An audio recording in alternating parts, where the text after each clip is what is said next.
Here come the Big Rig Kids, y'all. Are you ready? Let's go. Here come the Big Rig Kids. Roll with the Big Rig Kids. Let's have fire the truck, take you to such amazing places with the Big Rig Kids. Those helpful Big Rig Kids. Welcome to the Big Rig Kids, everybody. Thank you for joining us tonight. We truly appreciate you stepping in with us tonight. No, you could be a million other places tonight, but you decided to join with us tonight. And tonight we have a very special guest. We brought her back from last week because the input, output, the encouragement, the beauty, the wealth of knowledge and information that she shared was just amazing, beyond what we could have, and too short of a time for her to really express all that was in it. But before we get into that, I want to introduce you to, bring her on out, the grandma that everyone knows and loves, Grandma Polly, ladies and gentlemen. Give it up for her. Yay. Good evening and happy Thursday. Thank you, Kenny, for that awesome introduction. It's been a great week. The conversation with Tawana last week, oh my God. Yeah, Tawana, we had to bring you back. And this evening, we're going to continue this conversation. Tawana, y'all help us welcome nurse practitioner Tawana Lane. Yes. Hey everybody. Tawana. Hey, how are y'all? Tawana said, hey, how are y'all? Welcome everybody, and we thank you guys for joining us. Oh God, Tawana gave so much information last week. Where do we start? Tawana, last week we talked about, how the health system sometimes work with us and sometimes it works against us. Mm-hmm. And when we ended that conversation last week, we were going into just us ourselves and some of the things that we do and some of the way that we behave, how all this stuff weaves back into slavery, how it came from slavery to where we are now. And all these things are tied together, even the way we look at each other. And I was thinking about that this week when I was watching, I'm still stuck on the Cosby Show in Different World because they have great messages. And I was looking at, they had this show where it was like, you had the dark skinned people over here, and then the light skinned people over here. And the way they looked at each other, they were from the same race, but the way they looked at each other totally different. And some even went as far as the way we see how white people look at us. But a lot of this we do amongst ourselves with each other. And I thought about it and I was like, that came from slavery too. Because you had the house black people, and then you had your black people out in the fields. Then you had the children that was born of master who was treated different. So when we look at the way we treat each other today as a people, do you care to elaborate on that a little bit more and how it connects to our health as a people in general?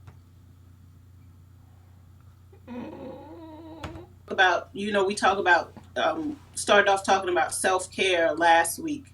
Mm-hmm. And the spaces that we need to have for ourselves to be able to have opportunities for self-care. The crazy thing about it is, like, we talk about going in the workplace, and we were talking about black women, but for black people in general, the workplace is generally not necessarily a safe space for us. Like, we go to work, and the message is, has always been, when you black and you in America, you gotta be twice as good and work twice as hard to get where everybody else is. So, when we talk about the world, it's not that. And sometimes even at home and in our own communities, we also don't create safe spaces for each other. because of the things you just talked about, like some of the behaviors we have. And you specifically talk about skin color, like light and dark. Um, but we found so many other things to separate ourselves from each other too. Um, social things, economic things, um, that we gather one another up, and we put this group over here and we put that group over there. And the new buzz thing now is respectability politics that people are talking about, and it relates heavily back to Black people, because we talk about the things we do, even cultural things, as it relates to how the white folks in power view us. So the things we should and should not do that makes us a good Negro, right? So one of the very simple things that reared its head was when Monique went on about the bonnets and the pajamas in public. And all of that comes back to is respectability politics. But where did the idea come from that a Black woman wearing a bonnet and some pajamas, whether it's a little gauche to do it in public, but where's the origin of a conversation like that creates a separation between Black people, right? Who decided Okay. that was a topic that we needed to discuss and say, what's respectable? We can even break it down to the way we speak, the way we wear our hair. Why do you have to pass laws about whether or not it's okay for the hair to grow out of my head the way God made it? This is how my hair grows out of my head, right? I agree. I agree So, with you 100%. And I think it goes back to where we've been culturally conditioned. mhm, Um, and I know me, I'm personally guilty of it because the way I was raised, I can remember being a little girl and we did not get to go into town much with the older people. mhm, But we were raised to, if you go into town, you had to always had on clean clothes. You had to be presentable. Your hair had to be combed. And this is during the 60s and the 70s when I was little. But if you go back and you look at the movies that they made of the movement back then, those guys dressed in suits, ties, pants pull up. mhm, That's what we call dignity. mhm, And that's what we were taught. But now we live in a society, just like you just asked the question, who's to say whether those things are right and wrong? mhm, And Monique approach on the bonnet, me personally, I've seen some people really gave some kickback on it. But me personally, I didn't see anything wrong with what she said. I can remember moving back home after my husband got out of the military. And I was in the grocery store and I saw this older lady. I had not seen her in forever and a day. mhm, And I spoke to her and we stood there and we talked for a moment and she was like, hey, I heard you're back home. Had you found a job yet? And I looked at her and I smiled and I said, no, ma'am. I said, I'm still looking. She says, well, where I'm working at is they're hiring. She said, if you have time in the morning, these were her exact words. You meet me there and I'll introduce you to the manager and I will let them know that I recommend you personally. And I mean, that made me feel good. But in a sense, she said, yeah, because I know some other people around here looking for jobs, but they don't know how to look when they walk out the door. mhm, They don't know who's watching when they walk out the door. So I think this is something that has been instilled in us, but then we have another generation now that's coming around and saying, all of it is not politically correct. And we mhm, can't say whether it's right or wrong. But society looks at you according to your appearance. mhm. Yeah. And And I know so I'm long-winded, but no, you fine. That's absolutely right. And then you know you know I was thinking about this after we talked last week about where I would say my sister's 6 years younger than me. She's the youngest of us, and then my brother's a few years older. I think he's 3 years older than me. And so I think that that our group of people that's sandwiched between our parents and this generation behind us. So I would say the 35 to 50-ish group of people.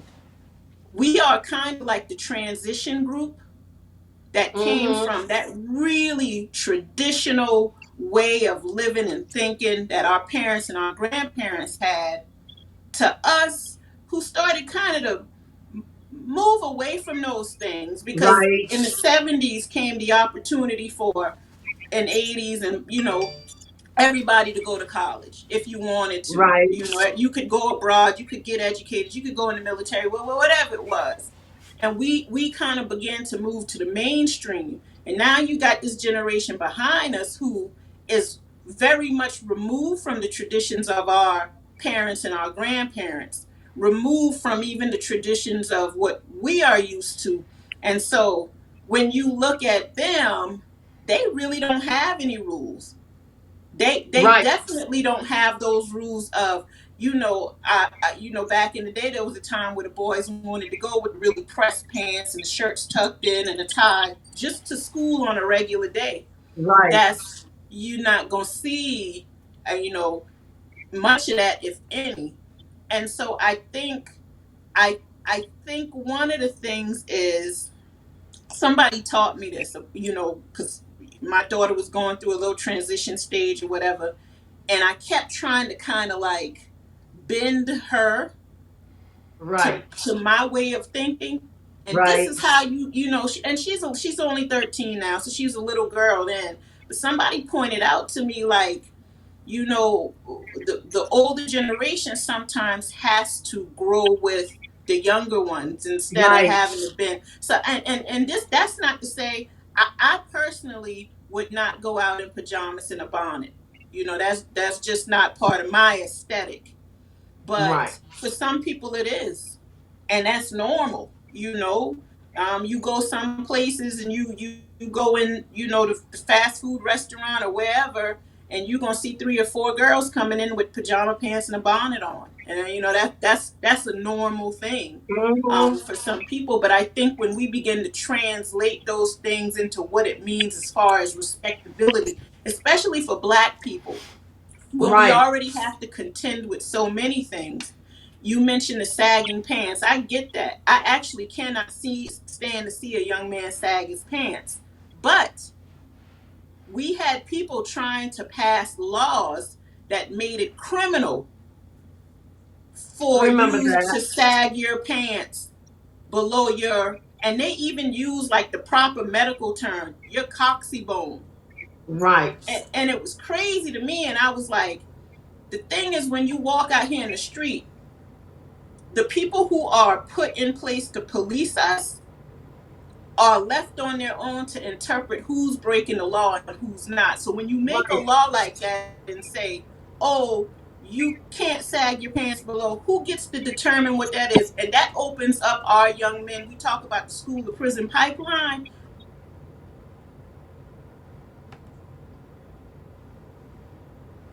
We All just those things She freeze. for our We young all people, freeze. for ourselves, Oh. a level of decorum. The problem becomes when we make that noise so loud about that we got these lawmakers who we know are just looking for ways to make our kids low Right. hanging And fruit I and fruit agree. to pick. That's when it kind of becomes a problem for me. And so for us to even perpetuate those conversations amongst ourselves in our own communities and agree with it, I get it, but we have to be careful about those things, is what I think. And I agree with you 100%. But I will say, but we as a people have to educate ourselves on what we're dealing with. Because a lot of times, going back to the sagging pants and them wanting to pass that law, Think about it. A lot of times when our young black men get into trouble, they do not get the same representation as these other races. A lot of these Mm-hmm. guys are forced to um what's the word I'm looking for? To plea. They are forced to plea out not knowing their rights. Mm-hmm. Mm-hmm. Look at these kids, what was it? The ones out of New York that they just did the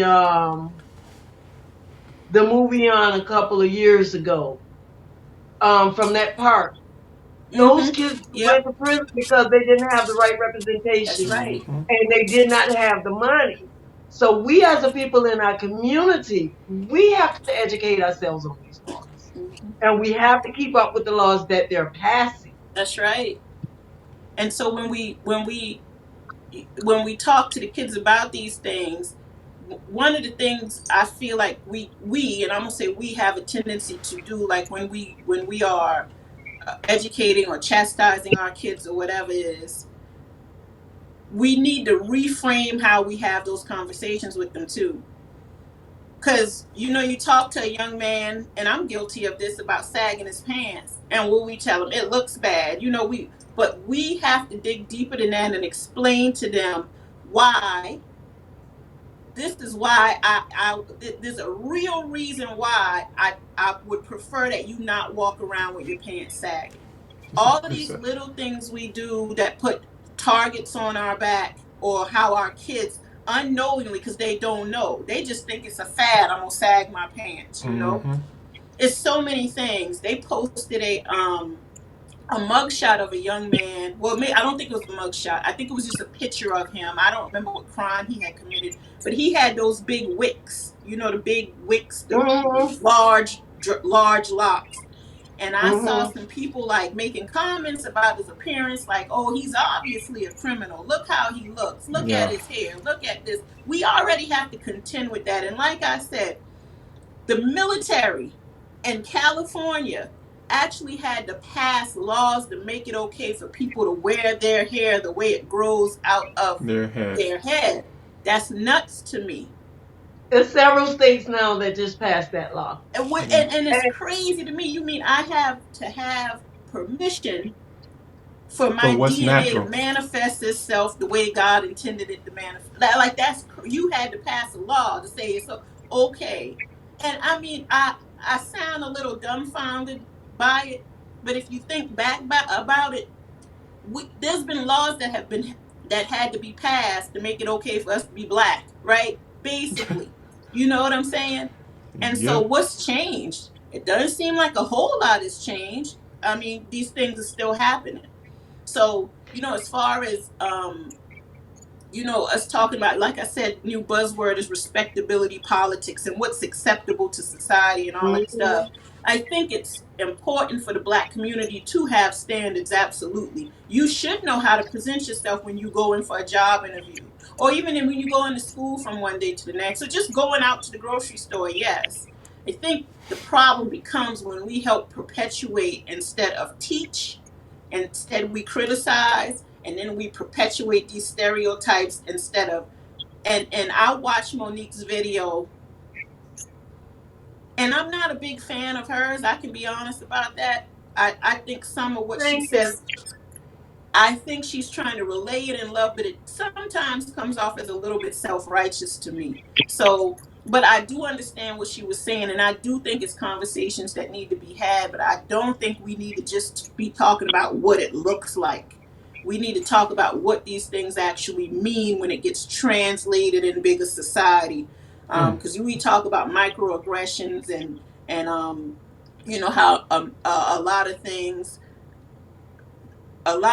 that America is built on are incidentally or innately, purposely, deliberately racist. I don't know, whatever you want to call it, but everything has an underlying current to it that we have to make sure we are also explaining to the kids when we have these conversations. It is not just about you don't look good in a bonnet. That's not fly. That's not swag. We gotta get, to me, it's the same thing as talking to these kids about sex.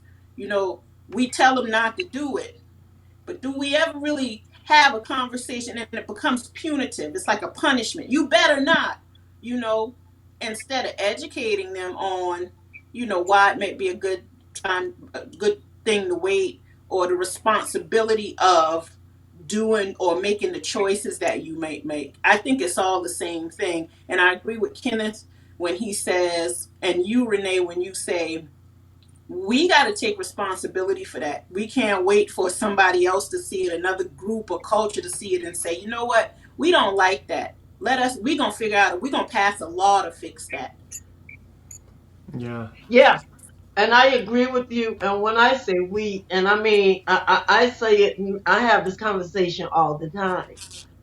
So many times we sit back as a people, we have gotten away from the village. That's gone out the door. That's a whole nother conversation. Mm-hmm. But then we sit back and we wait for other people to come and clean up our Yeah, community. And I'm not trying to browbeat nobody or break nobody down. I'm just saying we as a people have to get back to us as we as a people yeah, because they set the rules. They set the rules, they set the laws, they set everything. And for the most part, we conform to it. We have that tendency of conforming to it. But along with conforming, a lot of the things that's going on in our communities, when we talk about mental illness, that's part of the health. yeah, A lot of the things that's going on in our communities and surrounding areas, whether it be sitting down watching George Floyd dying on TV, that's right. or kids sitting in their home, but yet there hear shots being fired in the neighborhood, and find out there's an old lady in her house that got hit by a stray bullet, or this person got hit by a stray bullet. PTSD goes beyond the military. Yeah, it It's does. happening right in our community. Yeah, You're right And about from that. watching TV, we could have shielded these. When we were growing up, we were shielded. I'm gonna just be honest. We didn't. Sex was taboo. You went to church all the time. that's right. You could go and party on Saturday night, but you're going to church on Sunday morning. We were just shielded from so many things, so many wrong things that was going on in Yeah, our right, neighborhood. right. News, you got the news came on one time in the morning. Uh-huh. You got the local news once in the evening, the national news once, and it was always that world news that wasn't a part of this country. Yeah, It's like a And half then the hour. local news again at 11. And that was it. Now news is on 24 hours a day. right, right. These kids don't ever have to watch TV And this is because the they're thing. carrying all this stuff around in their hands. That's exactly right. And the thing is, they have access to everything, where we only had access to generally the things our parents allowed us to have access to, right? TV was, 2 or 3 channels, and like you said, the news Yes, twice a day. And you didn't get news unless you saw it in that 30-minute news show. right, And you didn't have 10 different news channels. We right. watched Charlie Hall and Bill Sharp. That's who we got our Yes, news, and then Dan Rather on the and national Walter news. Cronkite. But now every little thing that happens, these Yeah, kids have access to everything. yes, There's nothing that's off limits. And then, like you said, you talk about trauma, right? And yes. I used to watch, get up, crack my eyes open, say my little prayers, and immediately I'm on CNN and MSNBC and NPR, and I even was watching Fox News. In the last year and a Mm-hmm, half, one day I woke up and I realized my brain was fried. I mm-hmm, was anxious. It was just like I was living in the middle of this stuff. And I made a mm-hmm, decision then. I stopped, and you could tell by my posts every day. That's the mm-hmm, only thing I could focus on and talk about. Y'all know why my mm-hmm, hair is natural? I got to the point where I was so stressed out and didn't even realize that I was getting up and combing my hair and just chunks were coming out of it. mm-hmm. Wow. And I was looking around trying to figure out what was going on. Like, is it something I put in? And I realized it was stress and Right. anxiety. That's all Right. it was.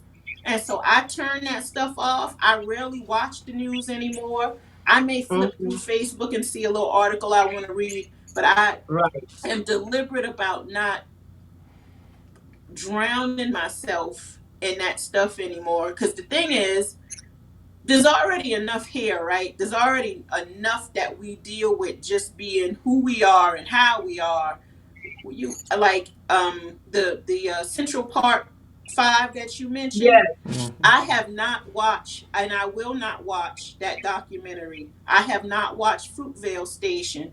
I started watching something on Netflix the other day. I got one episode in and I shut it off. I've made a decision. I'm just not doing that to myself anymore.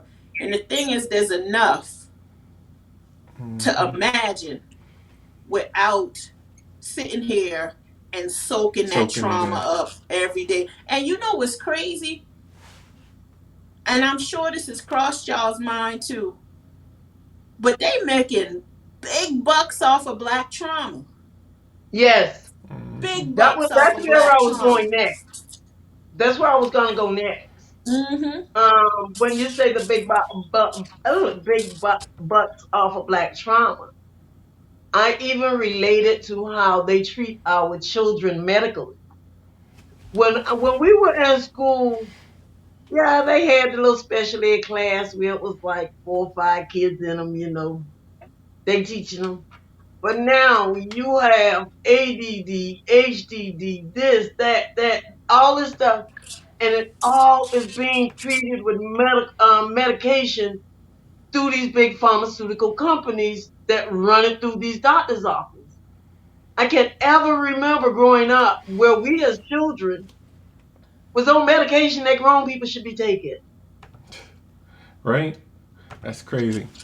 Yep. Did y'all see what's going on? I saw something today I thought was profound. You see the thing, they don't want to teach racism in school, right? The Mm-hmm. story Mm-hmm. behind. So Yeah. I saw a quote today that was so profound. It said, actually, let me just read it to you. If black children are old enough to experience racism, white children are old enough to learn about it. That's right. That thing right there, it just struck a chord. Like, wow, you know, it's like we're double under, triple, quadruple under pressures that they think, and then when somebody does something, they think they want to call them crazy or Right. whatever. They want to Yeah. quickly Yeah. label them and then put these drugs in their system Mm-hmm. to make more money off of them. And like you said, it's a big racket, the biggest It racket in is. the world. You It's a know, huge racket, and you talk about how they don't want to teach. They call it critical race theory in the schools. Like, yeah, and I'm still trying to decipher what it is they. trying to And I portray, guess it's like teach. out of sight, out of mind, right? But the crazy thing about that is, it doesn't necessarily surprise me because we still got people who will sit here and have the argument with you that slavery was necessary and good because it helped build this. You know what I'm saying? Like we got people who will sit there and argue the point. Yeah, we had y'all ancestors ship over here stacked 3 stories high in the bottom of some ships, and a lot of them died. And then we brought them over here and we beat them and we lynched them and we made them have babies and we sold the babies off and we got rich off of cotton and rice. That's technology that At that black time, yep. Africans, but that's okay because it made America great. We still got people who won't acknowledge that owning another human being is not okay. And It's then you not. get into this talk about people who want to say, oh, this country is not racist. Listen, It is. my You see, daddy was 18. My dad was born in, I believe my daddy was 18 when they passed the Voting Rights Act, right? 2 years after that, they drafted him and sent him to Vietnam. My mama can remember when she couldn't drink from the same water fountains as wow. white people. But yet when we bring these, well, I didn't own any slaves. Well, your granddaddy probably did. And you're profiting off of it today. Right. And your mama probably spit on my mama and called her N-word down there on N-word Street in Georgetown. I stood there when I was 6 and watched the Klan, like I said, march down. And y'all talking about what y'all did or did not do. I have myself experienced these things. Yeah. And accept that, Renee, that article you sent me talked about being hyper vigilant. Yes. Hypervigilant is part of that PTSD and that anxiety we feel every day. And however it shows on the surface, and however I actually had I don't even know if I should say this, but I'm gonna say it because it happened. I was having a conversation with a colleague of mine, and the person is a doctor, is an MD that's not from here. And I was having some issues at work with, the way some of the people who I am responsible for sometimes supervising, doing what I asked them to do. And you hear me say ask them to do, because I'm not some type of drill sergeant where I feel like we work together. We're supposed to have a common goal, right? But at the end of the day, in the hierarchy, I can delegate to you what I'm asking you to do. But I'm wondering why, when I ask you to do something, I'm met with so much pushback that I don't see you get when a provider of a different shade asks you to do some of the same stuff. It's in all fields. They feel that when somebody's in the leadership position, I can remember when I first moved from Florida to North Carolina, and when I was working at KFC, got into management, was a manager there. The way they dealt with me as a Black person versus somebody who don't look like me was totally different. When I would treat them like somebody, but then this other person is talking to you like you're just another person who comes a dime a dozen. But you can't give me, and the thing about it with us Black women, we got that double sword. Because first we're Black. Not only do we just get it from them, in lots of cases we get it from males also. Right. Yeah. And that goes back to the article I sent you today. We're talking about all this stuff has been passed down from slavery, and it could be traced back through 14 generations. Yeah. Well, we have to definitely, and it's just crazy. Have to unlearn some things, man. And that's the thing. And the thing is, trauma happens when you don't recognize it as trauma because it's normal. Even the way family deals with each other. Oh, we fight all the time. We lie on each other all the time. This is just what we do. This is what, you know what I'm saying? And we got to start getting away from that. Yep. Because I agree.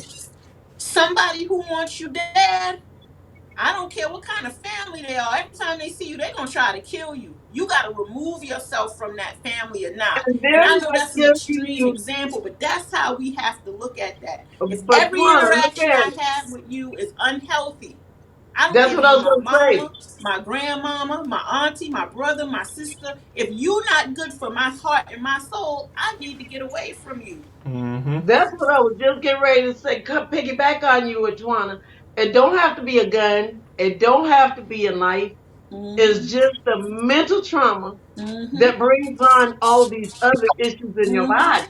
But we came from generations where there were two things. Whatever happened in this house stays in this house. And the other part was, toughen up. Don't just let everything, just knock you down. You got to keep going. Right. Why can't I feel the way that I feel? Why do I have to be tough all the time? Right. Yeah. Why I got to take that? And again, that is trauma that we don't sometimes recognize because somebody done made us think, well, that's just normal. That's just how family deals with each other. No, that's not. No. Nope. That ain't No. love. That ain't caring. That ain't safe space. That ain't self-care. That's not healing. That's not any of that. It's That's not any of destructive. that. It's And if I destructive. have to live in fear just because or fear or anxiety or however you make me feel when you around, just because we Right. share some DNA, that's the craziest thing you could teach somebody. Yeah, it Or and is. to and make and I'm you gonna be feel good. completely honest, it's something I had to unlearn. Mm-hmm. Yeah, I'm going to lower my standards of my self protection Hmm. to Hmm. make you feel good about yourself. That's right. Yeah, And that's that's insanity. just that's ridiculous. It's so, I mean, even on the lowest level of things, you know how we tell little kids, you might be somewhere and you see an elder person who you might know from the church or home or the community or whatever, and what we tell the little kids, you speak, you need to speak. And the kid's sitting there like, but I don't want to speak. And we tell them, you need to speak, because if you don't speak, you don't have no manners. Well, we ever Hmm. thought that there might be something that child feels or recognizes in that Yep. adult person? Because, like you said, the village ain't what the village used to be. Yep. Not. But then we tell them, oh, no, you need to speak, you need to speak. And the thing about it is, sadly, because we got so much access to so many illicit things through the use of social media and the internet and all this stuff, people ain't wired the same no more. Adults not No. wired the same no more. You No. can't tell your child, oh, when a grown person tells you to do something, you better do it. You better not teach your child that. You better teach them to be discerning. You better teach them, yeah, it would be nice if you could have respect for all the elders in your life, but all the elders in your life ain't good. Yeah. The And that's grown just the folks. truth now. Like you said, it goes right back to what you said. The village has been burned to the ground.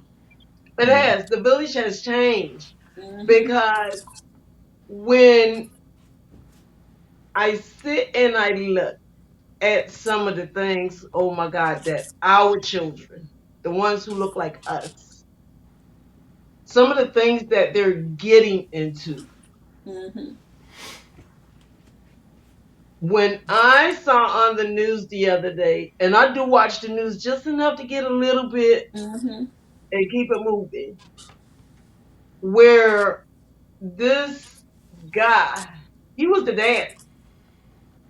That ain't another day. That was the day. Mm. He got stopped being in some area he wasn't supposed to be in with drugs in his car. Wow. And I'm not saying only black people do drugs, because that's just a thing that humans do. Hmm. But to have his 2-year-old baby in that car with him, Right. Wow. this baby is two went in the car with him. So if she's living with him, she's in this environment all the time, and All this the is what time. she's learning. Hmm. And then you know that this is going on. So now this child is going to grow up a little bit more and grow up a little bit more. And then I'm going to say, oh, it's okay for my child to come to your house and play with your kid. Hmm. Or, Hmm. this, that, and what, like you said, that discernment thing there. So when we use it as adults, we have to teach these kids how to That's use right. it Hmm. as humans. Because that, I mean, it just blew me away. And I was like, wait a minute, what you doing with a 2-year-old Yeah. and you're running drugs? But a lot of times they use our young kids now as a cover. Yeah. Hmm. Yep. So yeah, there has to be big discernment there. But when talking about all of this and all of that, it still goes back and it causes havoc on our health. It does. It all connects together. Mm-hmm. Hmm. Hmm. And that's what, people don't understand. Like, stress will kill you far faster than drugs, alcohol. Stress will kill you faster than anything else in this world. And I know this for a fact. I can spend 2 weeks eating clean, running, walking 5 miles a day. I might lose a pound if I'm lucky. You let something happen at work that stresses me out for 2 days, I'll lose 5 pounds in those 2 days. And I'm telling you, your mind works on your body. Yes, it does. And You're your mind works directly on your body.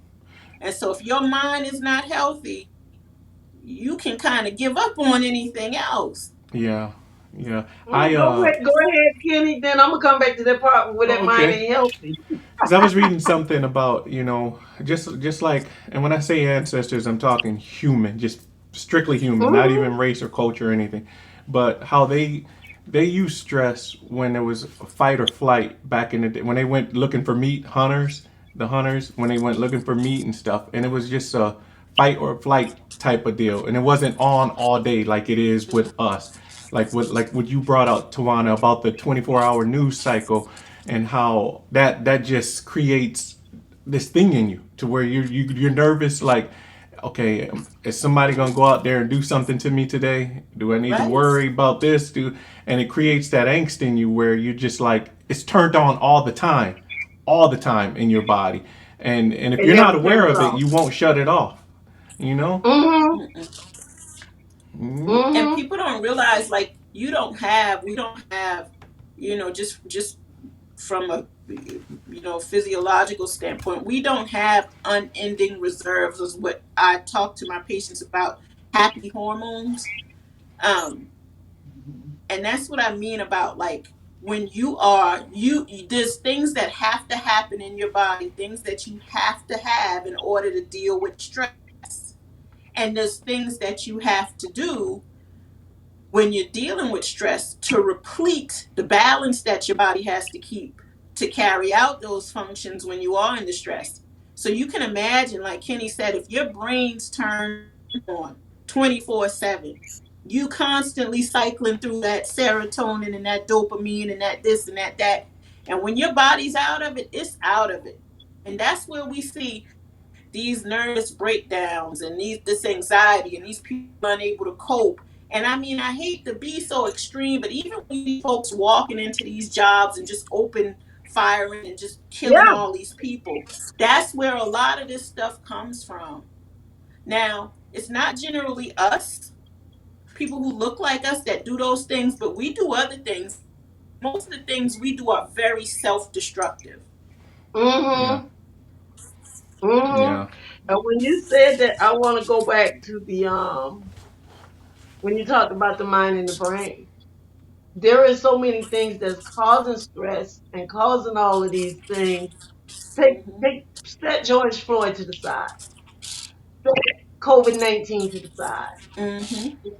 All of those things that has happened within the last 14 months or so, give or take a little. Let's put all of that on the side. Mm-hmm. There are some people who will spend all day on social media and they're feeding his brain with whatever people are putting out there. Yep. Yeah. And not only is it stressing them out, they get mad with other people. Mm-hmm. They get jealous of other people. Mm-hmm. They get crazy, and then internalize all those feelings into themselves. Yeah. Well, oh, I wish I could be like that, or I was Yeah. so and so, and I'm like, they spend all that time into Yeah. that, and they're destroying their health. Yeah. Mm-hmm. It's not Yeah. healthy.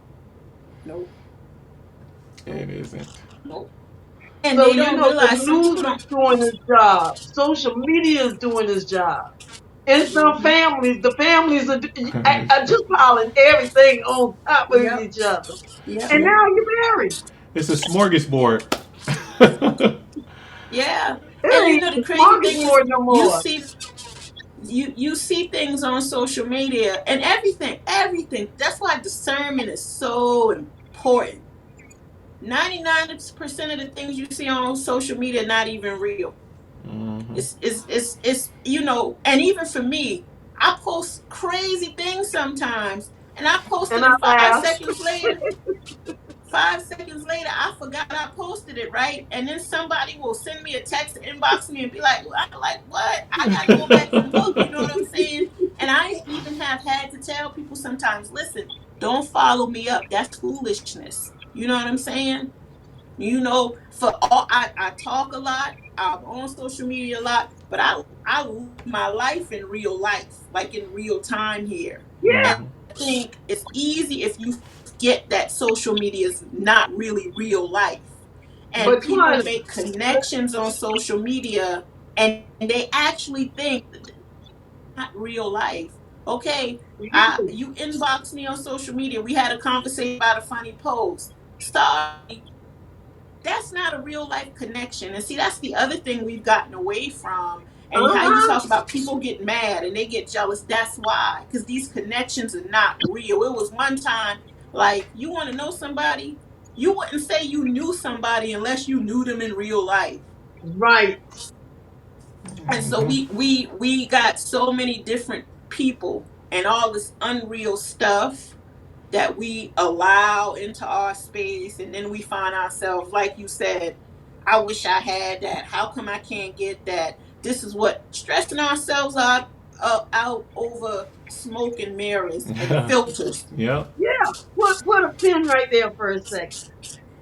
And what we just said, yeah, but you're a strong enough person to know that. I feel like I'm a strong enough person to look at stuff on social media because my husband called me the Google Queen. He'll come home and say, I saw this or I heard this. I'll be like, where you got that from? That's right. I'll go and Google it. And if it don't come up as real, because a lot of times I'm going to Mm-hmm. tell you this fake news, this, that, or whatever. Mm-hmm. I Mm-hmm. said, people spread fake news all the Yeah, time all the because time. they don't want to take the time to look into it. Mm-hmm. But when you look at us, I consider myself a person with a strong mind. I'm gonna let you go, Kenny, and I think Kenny has a strong mind too. Mm-hmm. But what do you do with somebody who already has low self-esteem? They already feel bad about themselves. So now they're just punishing themselves more, Mm-hmm. and Mm-hmm. you're killing yourself. Yeah.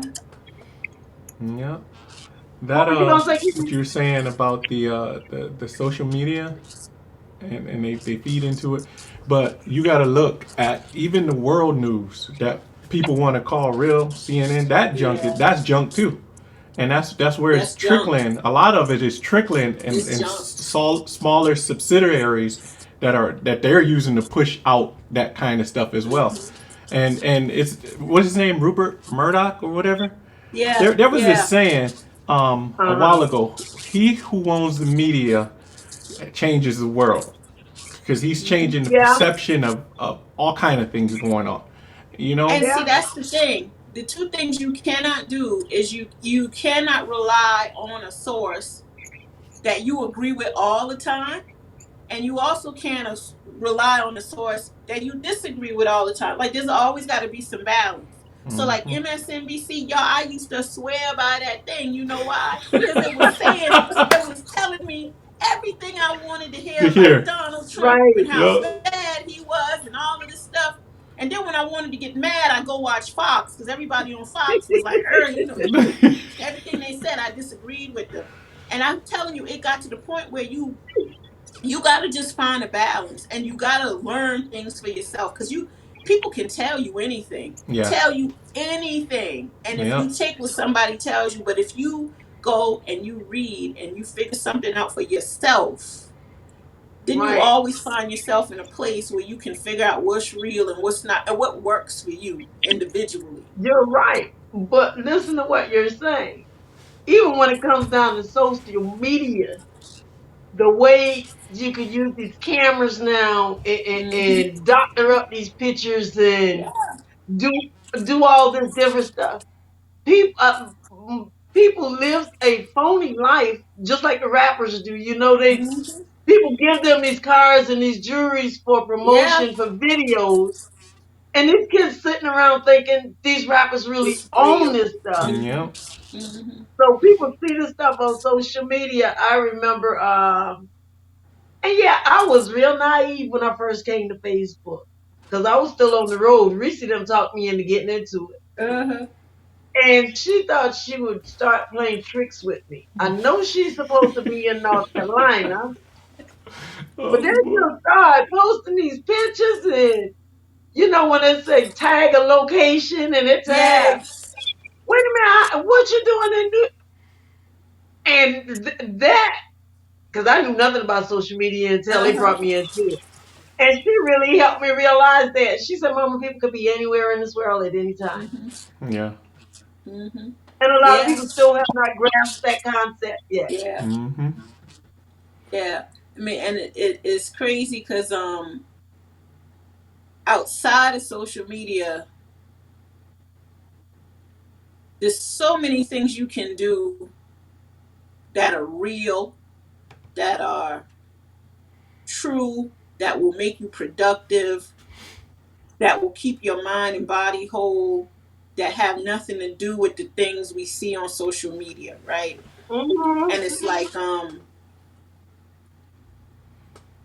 once you figure out how you want to use social media, Right. because it is I'm gonna say it is useful. It It is, Mm-hmm. is.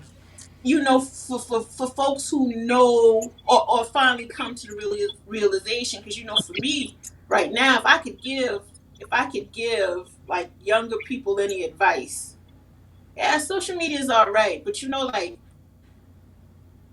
I think I mentioned to y'all at the end of the last week at when we talked about being in an existential crisis, like for the last 5 years. Like I'm like, what am I doing here? Why am I here? Am I supposed to be doing what I'm doing right now? And so if I could give them any advice, I'd say get off social media. Forget about the trends and the fads and what somebody tells you. I mean, even for me, what we were taught, my siblings were, you go to school, you get halfway decent grades. You need to go off to college and get a college degree. You need to get a job, get married, settle down, have some kids, maybe buy a house, and be happy for the next 40, 50 years. That's not bad advice. It's not at all.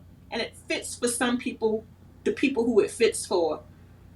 But my advice is always for anybody trying to figure it out right now, get off social media, stop watching other people, listen to what folks are telling you, but then decide for yourself. Because, see, right now, if, if I could change things,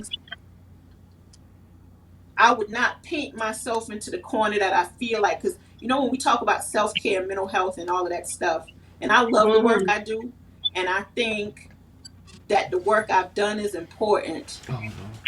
But I also think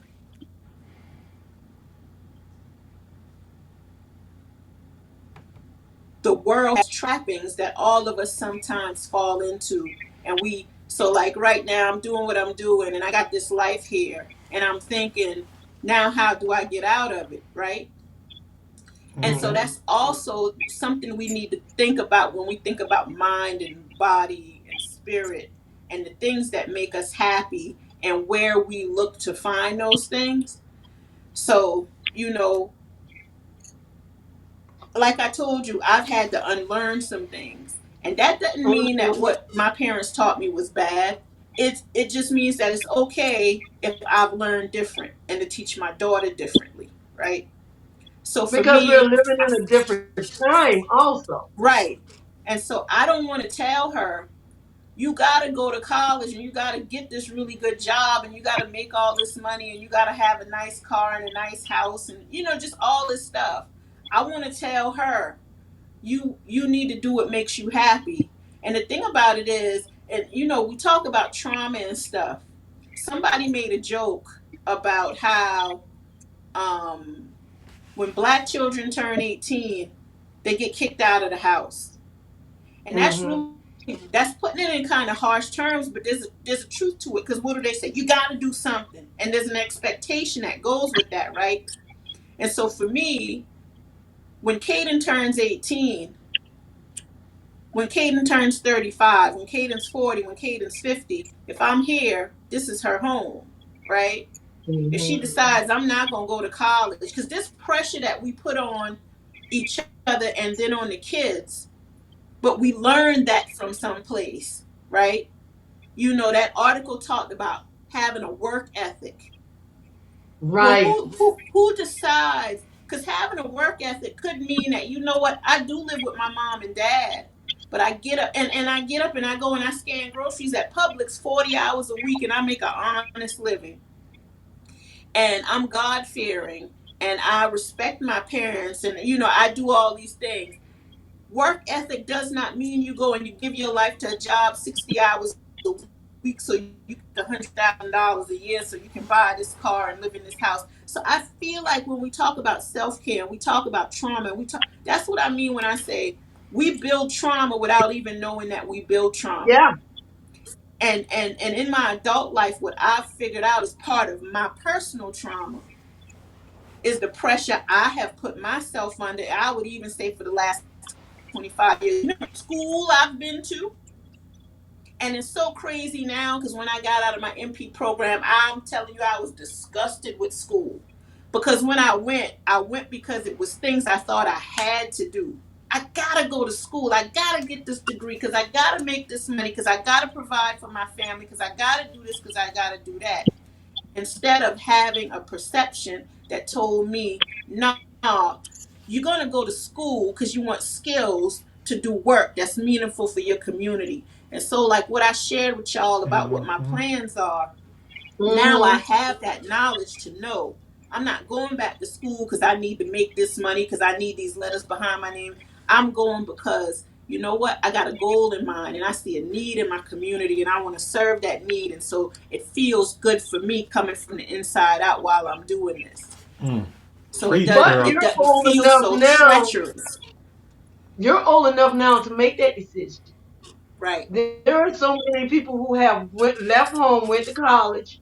They either didn't finish college, and some of them who have finished, they're not even working in the field that they went to college for because they went to school because the parents say you're going to school and this is what you're going to be. Mm-hmm. And Yep. that's a lot of stress to be under That's where you're trying to mhm. fulfill somebody else's dream. Mm-hmm. That's right. And Yeah. that's the part right there, because the truth of the matter is, like I talked about us being sandwiched between these two generations, our parents could not do that. There was not the global opportunity for everybody to say, you know what, I'm gonna go to college because I can afford to go and I want to go. So what happened? That's a dream deferred and it got deferred onto that next generation. Mhm. Okay, now it's wide open. You can go to college. You're gonna go to college Right, because you're gonna get this good job that we couldn't get back in the day. right. And we did that. And so that what you talk about, that generational trauma being passed on. And it doesn't look like trauma, does it? Because you No. think that parents putting pressure on their kids to go to college and do good, that's what we supposed to do.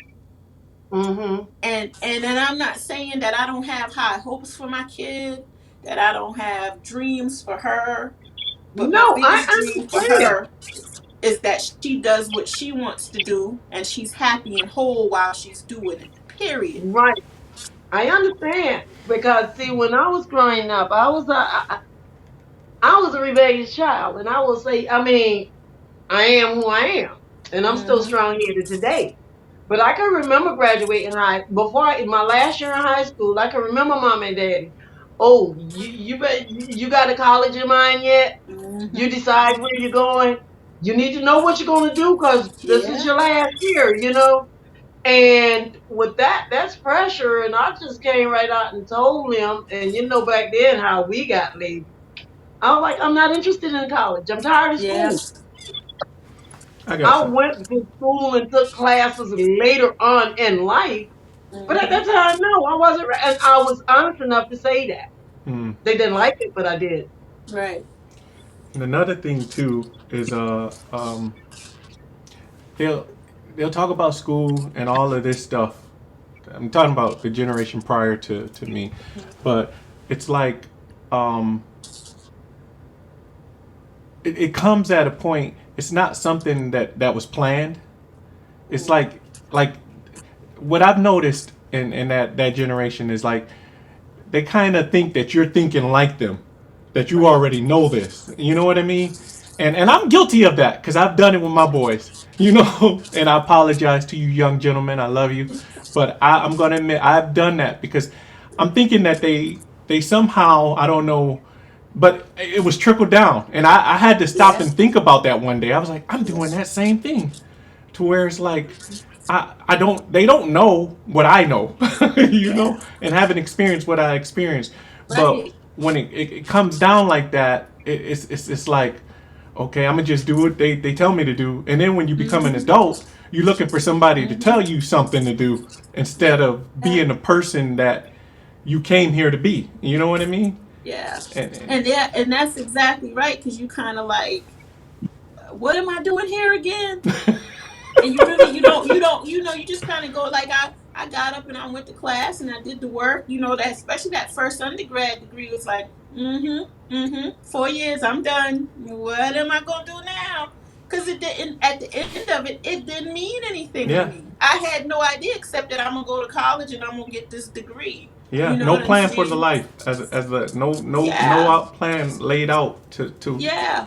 And so some kids are different. Renee had the presence of mind, the wisdom, and the knowledge of self to say, yeah, I'm not fixing to do about that. that. You know what I'm saying? But the one thing You know, but we I got some real strong kickback. No business. You won't listen. You just this yeah, and you that. you But you I was just always one of those kids that mhm spoke. I don't care. I'm mhm gonna get in trouble. You gonna beat me. You gonna this. Just go ahead and do it. But I'm still gonna feel how I feel. I admire right. that. Yeah, And to say this, we're sitting here and we're talking about college and what most people did because their parents wanted. I am glad I'm past that stage. All my kids are grown and they're, yeah, grandkids now. Mhm. But I admire the parents today who are sitting down and they're seeing the entrepreneurship in their children. Mhm. Yeah, that's Help the them key. build that because everybody's not college material. Yep. that's right. That's right. And if it's something that, say, I had kids now, and I have a child that want to create some kind of business that gonna create them some money, Yeah. hey, go for it because you're not gonna Yeah. walk away on the government when you're done. Yeah. Mm-hmm. I tell my mom all the time. She gets upset with me, but I tell her all the time. I think I was in like 10th or 11th grade, and I was begging her. I was like, "Ma, you need to let me go on Jeopardy." Like I was begging her to let me go on Jeopardy, right? And then I went through this phase. I think when Serena and Venus first popped, I was begging her, like, "Ma, I need to take tennis lessons." You know what I'm saying? It's so many things To that I do. remember Yep. just asking. I remember I can tell this now. I wouldn't have admitted to. I literally used to get the catalog to order stuff. It wasn't no online ordering and all that stuff. And, my parents didn't really use, but there was this art supply book that I stole out of Mr. Levon Matthews' classroom. And I remember I used to sneak and take my mama's check out of her pocketbook and forge the check and fill out my little order form and order art supplies. Cause I What? used to make jewelry. I used to do all this crazy stuff. But then when you a smart little black kid, the expectation is everybody staring you towards the books, right? And I look back on that, and really, that ain't necessarily. I probably could have been a millionaire right now had there been somebody to stare me in a different. And I'm not blaming anybody or Yeah, nothing. I'm definitely. Oh, just I saying understand Yeah. what you're saying though. we just gotta become aware of just because the kid can tear the SATs in half don't mean like where they gonna find themselves is in college. Mm-hmm. If That a don't kid mean is they that got if common a sense. kid if a little black kid is that smart, they can do anything they want to do, and it don't have to have nothing to do with college and no books in the library. I I agree. I know I went back to school later in life, and it was great because I loved it. It was my decision and everything, so I did it for Mm-hmm. myself. But I truly have to say that a lot of the stuff that I do too, I go to YouTube University. A lot of stuff that I want to learn, it's like stuff that as far as entrepreneurial and everything, it's stuff that I'm drawn Right. to and just like, oh yeah. And the time is not even anything. It's not even a second thought. It's just like, okay, let me look Mm-hmm. this up on YouTube right quick. and Right. and Hmm. it's and we didn't have that when we were, Right. younger. Right. And me and my friend Sandman, we talk about it, my boy, my brother. Uh we talk about our sons, you know, and the information is just right there if they want it. Like you said, they're open to everything, but that discernment is what they cater to, what they are Yes. drawn to, Yeah. and Yeah. because they're going to be Yeah. drawn to something. They are Yeah. definitely going to be drawn to something, good, bad, or Yeah. indifferent. Ooh, And Lord, we went. It's I try to go. 8:06. The My mom conversation brought up. good. Go. Yeah, this went by really fast tonight. I'm shocked how fast this went by tonight. But Tawana, you bring that. I'm telling you, girl, you bring it. Well, thank you. And you are welcome anytime. Okay. But I do have I'll one keep that in question. mind. I got one question for Tawana. Yeah. Now, I was reading this book, interesting book, and it was going into, you know, delving to God and the Holy Spirit and things like that, right? And it's saying, um, well, you know how Christ forgave everybody. That forgiveness is the key that'll get you to that place with the Holy Spirit and God. You know, and with all the craziness that we see around the world, how does someone uh, even acquire or get to that point where they can forgive all the atrocities? Wow. Ooh, can I jump Wow. in on that before you swap the thing Yeah. about it? Renee, you go first, cause. I'm looking at it like this. When you say, how do one get to that point of forgiveness of all those, Atrocities. that word already started on. Anyway, Let's hear it, sis. look, I am a strong believer in this because some things I had to let go of. Hmm.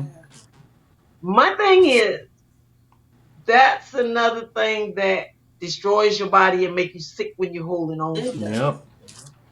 Because I can be mad with you for the next 10 years, but you're going in your bed and you're not even thinking about me. I'm the one who's tossing and turning and thinking about how I could get even with you, or just keep Yep. running the thoughts in my head of, you did this or this, that, or whatever. So when it comes down to that, I ain't saying it's easy. Sometimes it takes a few whatever to get through it. Because I've had some things like that I had to deal with. And now it's like, you know what? That's on y'all. I'm free. Yeah. Right. So would you say that? What would you say forgiveness is? Let me just put something out there, okay? Before That's a before you good question. like You gonna let forgiveness. you want to answer that other question first, or you still talking to me? Both. So forgiveness, I know people say it's for yourself and not for the other people. But when you think about forgiveness, the way I see it now is that, and it helps me to let go of stuff instantaneously. Is like I I forgive. ain't get to the instant yet, but I'm sure within a couple of days. Go ahead. It's like I forgive myself for allowing myself to get caught up in a situation like that. You know? And whenever I do that, I find peace just like that almost. And it's not even But on are the you other able to do person. that? Are Huh? you able to do that with other people? Because self is the Most hardest person to forgive. most people, yeah, if I can look at things and because you know, Renee, I was angry about some things. Crazy. Crazy. But when I All got to this three. point, you know, I read some things and some articles, and it rang true to my spirit. You know, it really rang true to my spirit, and it's really not because even when people say it's for you and it's not other, I think they miss the meaning. I think when you forgive yourself for being allowing that to happen, or forgiving yourself not to see the higher um, the higher level of beauty in it, or the higher, because you get caught in that anger and you're stuck there. But you got to forgive yourself for being in that situation in the first place. And if you can do Okay, you're that, talking about self, but what about situations that happened that you had no control over and nothing to do with? It just happened. So that's where it goes back to where you have to forgive in a the. sense, in a sense, in a sense, um, how I've dealt with a lot of other things, I take it on the responsibility of myself. This might sound crazy to y'all, but hear me out, okay? I'll say, I'll say I chose my parents and I came here because I believe that energy never. I think I I have a. believe I did. I'd choose some of the richest white people there was out there. But what did you I come do, here? I'm Stephen. saying, what did you come here? You look at babies; they communicate with one another. They know wherever they came from. They existed. It might have been different form, something else, Yeah. but they came here to experience something or to grow out of something. So I Can I think, say something? yeah. You just open up a whole. We do this every week. Yeah. You just open That's up a I mean, whole nother week's that's a conversation. lot. But You just it, say, it, it "Come goes. I believe that it ties into all our mental health, all our it ties into Yes. all of that. You know what I mean? And that's why I brought it up at the end because I know, Tawana, you're gonna come back, right? Oh, wow. Yeah, I'm gonna come back. I'm gonna come at, back. at, at your convenience. At your But convenience. you made a really good point. Something that hit home for me just now about like forgiveness. So I'm not good at that. And I can admit I was the get back queen. You mess with me, I'm gonna get you, right? But what I learned is, I mean, and a lot of this, like I tell people don't believe me. Like if I didn't have Caden, I'd probably be in jail right now for doing something. You know what I'm saying? Because there's things in your life that you value sometimes even more than yourself, right? Mm-hmm. And so for me, forgiveness is a difficult thing for me. I'm still on that path because I'll cut you off before I try to do the work to forgive you, right? That's me now. It's just easier for me to remove myself from people. Reconciliation is not my strong point. But You know, sometimes, Tawana, sometimes I'm gonna piggyback off that. Reconciliation is not even about that. Sometimes when you leave people to their own vices, that's the best thing for the situation yeah, because you have to yeah, let them grow, even though they're and not on your level. that's what I've learned, and I think from a distance, I can get to a place where I'm like, we not good, but I wish them no harm. If I can't help them, I'll never do anything to hurt them. We just cannot have a relationship. Relationship. And that's the place, that's as good as I can get right now. But that doesn't And mean that you didn't forgive the person because there are plenty of people that I forgive, but I just don't want any yeah, dealings with yeah, them Right, the right. anymore. I'm not the mad at you. preference I'm not is, going to hurt you, hmm but we just going out separate. Well, you stay in your world and I stay in mine because the world is big enough. right, right. And the crazy thing is, like we talked about at the top of the discussion, is that thing about, I don't have to like you to love you. I don't have to be Right. in proximity to you. We don't have to engage. We don't have to do that. Like we wish each other well, and we move past one another or whatever. If we can't do any better than that. And we talking about trauma.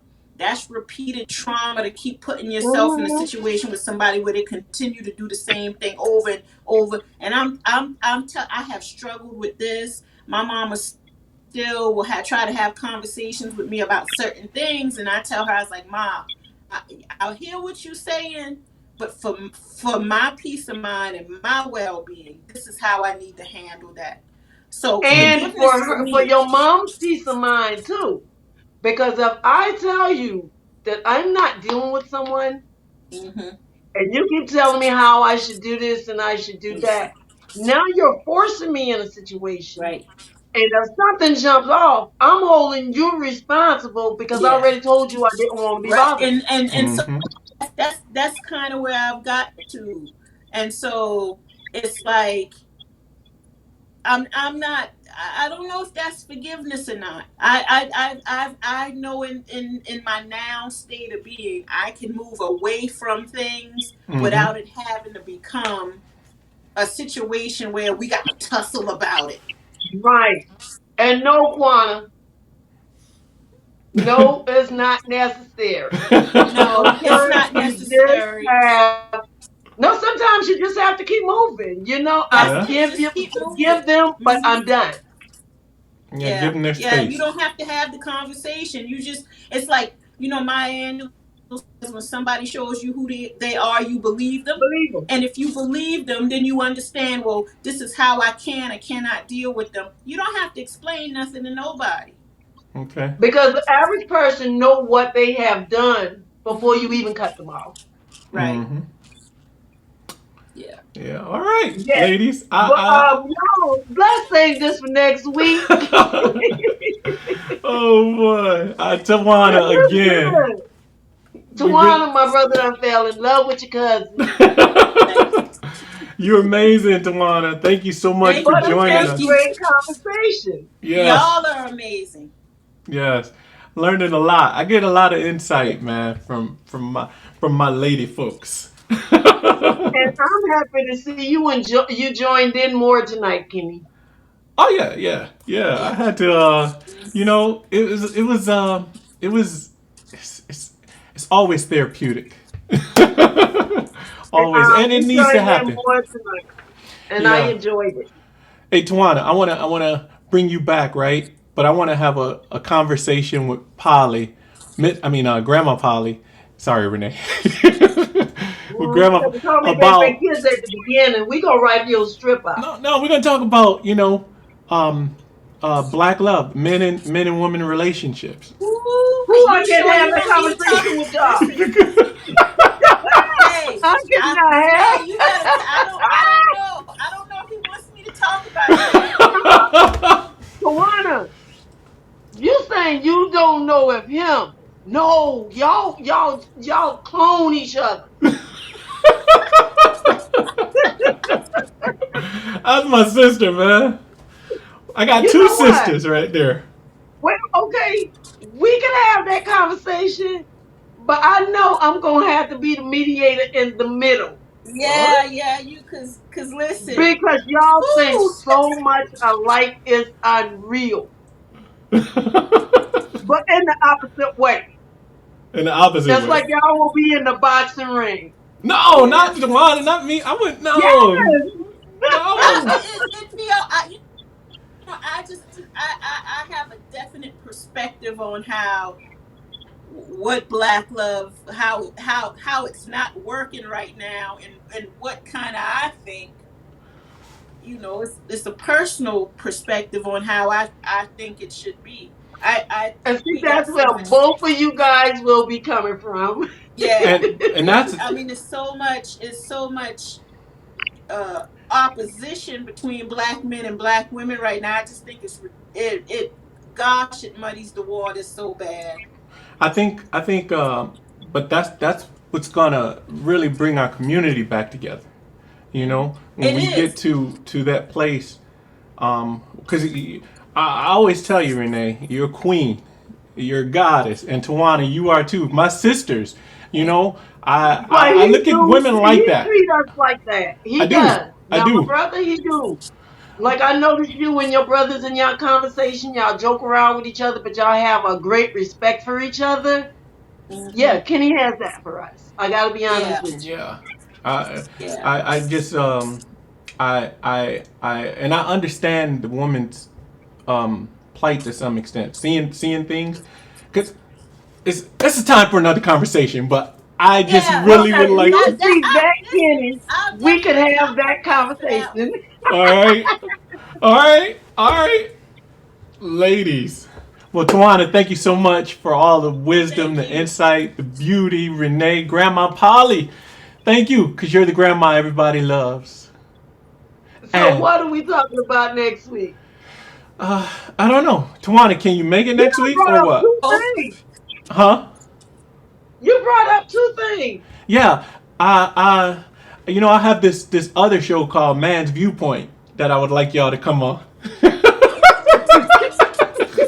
Come on, let's go. Come on, we can do that one. And when I say I would love to be able to mix it up, not just like, I feel like 2 weeks of me is a lot, and maybe bring somebody else on to mix it up. You know what I'm saying? And we Like, will. but I'm happy to come back whenever y'all want me to. okay, all right. So who you All got right. next week, Renee? Anybody? Well, I was supposed to have Flo, but Flo having surgery next Thursday. So, bring one of your male friends on. We can talk about what you was talking about. Oh, really? Yeah. Okay. I'm Sounds like talking. Now you know it's gonna be a special I have edition. no bridle. It's gonna be a special edition. A special edition show. Okay. Who you bring? I'll probably bring my brother, Sanders. Okay, y'all talk to him. Yeah, he's only just like we didn't know it. We went to the same high school but didn't know each other, and we got out of high school and we ended up working at Baal Shalom together. Became the best of friends. He actually was the guy that married my wife and I, and we've been friends over 30 years. He's my ace boom clone. I'll talk to him. Sure. What we gonna talk about? I want to say something about the viewers. I want to thank you guys. Stoney, please. he said, do a variety show with viewers' questions. Oh, we could have them asking questions next week if you like. Next week with the guys. Yeah. Stoney, that's a great idea. So we'll do that. But Tawana, again, thank you. I love you, girl. Well, thank you. I love y'all back. Oh, Renee. Well, I'm telling you right now, though, we gonna let you off, but we gonna have you at least once a You gonna month. let me off? At least once a month. But we still gonna do that meal show with Kenny, and Kenny, you gotta let us know when you're doing that. When me and Tawana gonna come on there. Okay. Yeah, y'all. we'll come on. I definitely would like to, participate in that. That's on a different night. So if you want to do that, just let me know y'all schedule. Just let me know. That sounds formidable, and I would like to be there. Formidable. That's what's up. That's what's up. It's called Man's Viewpoint, but it's a human's viewpoint. Not just man. It's not just woman. male. Yeah, not just male. It's MVP. Humans, and we discuss different things. And different things in relationships, life, and love, and things like that. So. I will. You guys, Renee. Just let me know your convenience. Which day do you do that show? Tuesdays. Does that work for you guys? What I don't time? have anything Tuesday. What time? What time is good for you? I'll build it around your schedule. So I got a little 13-year-old who's scheduled more than I am. So right. See, Tuesdays we do 6, 7. Probably 7:30, 8 o'clock ish would work because she does violin on Tuesdays. Yeah. Gotcha. So we'll shoot for 8 o'clock. Give you a little time. All right. So next Tuesday. That's fine with me. But Tawana, we gonna have you at least once a month. We like your energy. Okay, Grandma Polly. Yes. And to all our wonderful viewers on Facebook, thank you so much. I hope I pronounced your name right. Cadell, Stoney, Lou, Big Rig Kids. That's you. Huh? There's a list. I can't even go back up there now, but it's awesome. And don't forget to say hey to everybody who's sitting out in the audience who didn't show themselves. Yeah. They're out there. For all the people who didn't comment but just watching, thank you for watching. We appreciate the love. But feel free to chime in anytime when we're doing the show. And it's a wrap. Thank you, Tawana, Grandma Polly. Thank you. Love you Gracing guys. us. And you can catch Grandma Polly every Thursday here live on Facebook. Just shoot up the promo right there. And we will see you next Thursday. Same grandma time. Same grandma channel. Same grandma channel. All right. Good night, guys. Love Good night. you guys. Love you guys. Good night. All right, Tawana, I'll probably call you this weekend. Okay, Miss Renee. Come on. Here come the big rig kids, roll with the big rig kids. Let's Sapphire the truck, take you to such amazing places with the big rig kids. Those helpful big rig kids, see how they give and grow and get to know amazing things. Learn with the big rig kids, and you'll see how it is to have adventure days and hang and play with all your friends. Because the Big Rig Kids know what it is to live a most exciting and inviting life is positive. Sapphire with the voice of wisdom keeps the story rolling, and by golly, Grandma Polly drives them all to where they're going. Hop on in, everybody. Let's go! Caden, he's the leader of the crew. He's smart and brave and true. Sasha, Caden's twin, she cares a lot but can be stubborn too. Caden loves a good book too, and then Sasha, she's a regular computer guru. These are the Big Rig Kids, roll with the Big Rig Kids. Let Sapphire the truck take you to such amazing places with the Big Rig Kids, those helpful Big Rig Kids. See how they give and grow and get to know amazing things. Now Maria can be rude and bossy, braces on her legs and knees, but it's not fun and hard to run with a disability.